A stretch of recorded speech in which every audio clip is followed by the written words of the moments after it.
కుప్పంలో సీఎం జగన్ పర్యటనకు ముందు నీళ్ల రాజకీయం వేడెక్కుతోంది. హంద్రీనీవా చుట్టూ వైసీపీ టీడీపీ మధ్య డైలాగ్ వార్ నడుస్తోంది. ఈ నెల 26న సీఎం జగన్ పూజలు చేసి హంద్రీనీవా నీటిని కుప్పం నియోజకవర్గానికి విడుదల చేస్తారన్నారు మంత్రి పెద్దిరెడ్డి. ఇందుకోసం భారీ ఏర్పాట్లు చేస్తున్నారు. పులివెందులకు తానే నీళ్లిచ్చానన్న చంద్రబాబు వ్యాఖ్యలకు కౌంటర్ ఇస్తున్నారు వైసీపీ నేతలు. తమ ప్రభుత్వం ఏర్పడ్డాకే హంద్రీనీవాతో కుప్పం బ్రాంచ్ కెనాల్ కు నీళ్లిస్తున్నామని, కుప్పంకు చంద్రబాబు చేసిందేమీ లేదన్నారు మంత్రి పెద్దిరెడ్డి.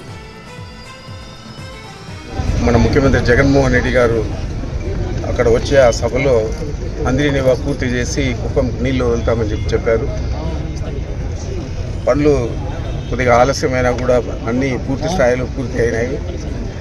అంతలోపల ఈ సమ్మర్ సీజన్ వచ్చేదానివల్ల వాటర్ తెచ్చుకోవడం చాలా ఇబ్బందిగా ఉంది మన కర్నూలు, అనంతపురం జిల్లాల నుంచి.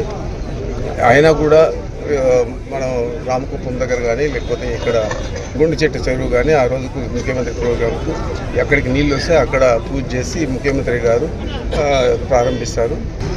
సమావేశాన్ని కూడా ఏర్పాటు చేస్తూ ఉన్నాం.